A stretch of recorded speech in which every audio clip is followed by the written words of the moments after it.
വീണ്ടും വരുന്നവനായ യേശുക്രിസ്തുവിൻ്റെ നാമത്തിൽ ഏവർക്കും സ്നേഹവന്ദനം. ഈ പകൽക്കാലത്തിലെ നമ്മുടെ വായനഭാഗം ആവർത്തന പുസ്തകം 15 മുതൽ 19 വരെയുള്ള അധ്യായങ്ങളാകുന്നു. ഇന്നത്തെ ചിന്തയ്ക്കായി ആവർത്തനം 15-ാം അധ്യായം 12-ാം വാക്യം. നിന്റെ സഹോദരനായ ഒരു എബ്രായ പുരുഷനോ എബ്രായ സ്ത്രീയോ നിനക്ക് തന്നെത്താൻ വിറ്റിട്ട് 6 സംവത്സരം നിന്നെ സേവിച്ചാൽ 7-ാം സംവത്സരത്തിൽ നീ അവനെ സ്വതന്ത്രനായി വിട്ടയക്കണം.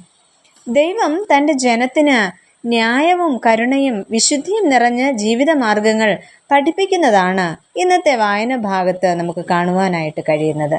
ദരിദ്രരോട് കാട്ടേണ്ട കരുണയെക്കുറിച്ചും യഹോവയ്ക്കായുള്ള ഉത്സവങ്ങളെക്കുറിച്ചും നീതിയുള്ള നേതൃ സംവിധാനങ്ങളെക്കുറിച്ചും പ്രവാചകന്മാരുടെ ദൗത്യവും സങ്കേത നഗരവും ന്യായവിധിയും എന്നിവയൊക്കെയാണ് ഈ ഭാഗത്തെ പ്രധാന പഠിപ്പിക്കലുകൾ. ഈ ഭാഗത്ത് നിന്നും ദൈവജനത്തിൻ്റെ ജീവിത രീതി എങ്ങനെയായിരിക്കണം എന്നാണ് നാം ഇന്ന് ചിന്തിക്കുന്നത്.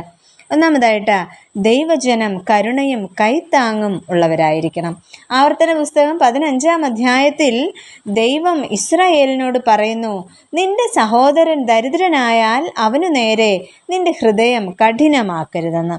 ആവർത്തന പുസ്തകത്തിൻ്റെ 15-ാം അധ്യായത്തിൻ്റെ 2-ാം വാക്യത്തിൽ ഇപ്രകാരം പറയുന്നു, കൂട്ടുകാരന് വായ്പ കൊടുത്തവനെല്ലാം അത് ഇളച്ചു കൊടുക്കണം. യഹോവയുടെ വിമോചനം പ്രസിദ്ധമാക്കിയതുകൊണ്ട് നീ കൂട്ടുകാരനെയോ സഹോദരനെയോ ബുദ്ധിമുട്ടിപ്പിക്കരുത് എന്ന്.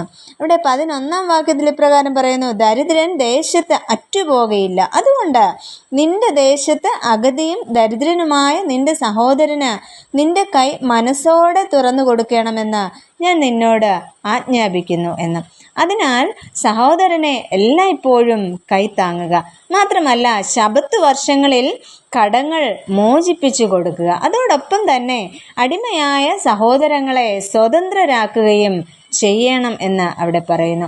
സഹോദരനോട് കരുണ കാണിക്കാത്ത വിശ്വാസം ശൂന്യമാണ് ആണ് ദൈവം നമ്മോട് പറയുവാനായിട്ട് ആഗ്രഹിക്കുന്നത്. കൂടാതെ നമുക്ക് ലഭിച്ചിരിക്കുന്ന അനുഗ്രഹങ്ങളെല്ലാം ദൈവത്തിൻ്റെ കൃപയാലാണ്. അതിനാൽ നാം അത് പങ്കിടുവാനും ബാധ്യസ്ഥരാണ്. ഇന്നത്തെ കാലഘട്ടത്തിൽ സാമ്പത്തിക പ്രതിസന്ധികളും സ്വാർത്ഥതയും നിറഞ്ഞതായ ലോകത്തിൽ നാം ജീവിക്കുമ്പോൾ ദൈവജനം കരുണയുടെ നിറകുടങ്ങളായിട്ട് തീരണം. രണ്ടാമതായിട്ട് നേതൃത്വം നീതിയുള്ളത് ആയിരിക്കണം. അധികാരികൾ നീതിപൂർവമായ നിലപാടുകൾ സ്വീകരിക്കുക. ന്യായാധിപന്മാർ കൈക്കൂലി വാങ്ങരുത്. മാത്രമല്ല രാജാക്കന്മാരും അധിപതികളുമെല്ലാം ദൈവവചനമനുസരിച്ച് ജീവിക്കേണ്ടതും ആവശ്യമാണ്. കാരണം അധികാരം ദൈവത്തിൻ്റെ ദാനമാണ്. അതിനാൽ അധികാരം ലഭിച്ചവർ വിനയത്തോടെ നീതിയോടെ പ്രവർത്തിക്കേണ്ടതും ആവശ്യമാണ്. കുടുംബത്തിലും സഭയിലും സമൂഹത്തിലുമെല്ലാം നീതിയാണ് ദൈവം നമ്മിൽ നിന്നും ആഗ്രഹിക്കുന്നത്. അതിനാൽ ദൈവിക നീതി അധികാരികളും നാമും പിന്തുടരേണ്ടത് ആവശ്യമാണ്. അതിനാൽ കരുണയുള്ള ഹൃദയമുള്ളവരായി, നന്ദിയോടെ ദൈവത്തെ ആരാധിക്കുന്നവരായി, നീതിയുള്ള ജീവിതം നയിക്കുന്നവരായും തീരുവാൻ ദൈവം നമ്മെ ഓരോരുത്തരെയും ശക്തീകരിക്കട്ടെ. നമുക്ക് പ്രാർത്ഥിക്കാം. പ്രിയ കർത്താവേ, നീതിയും കരുണയും നിറഞ്ഞവരായി ഈ ലോകത്തിൽ ജീവിപ്പാനും നിന്റെ വചനം പ്രമാണിക്കുന്നവരായും തീരുവാൻ ഞങ്ങളെ ഏവരെയും പ്രാപ്തരാക്കണമേ. ആമേൻ.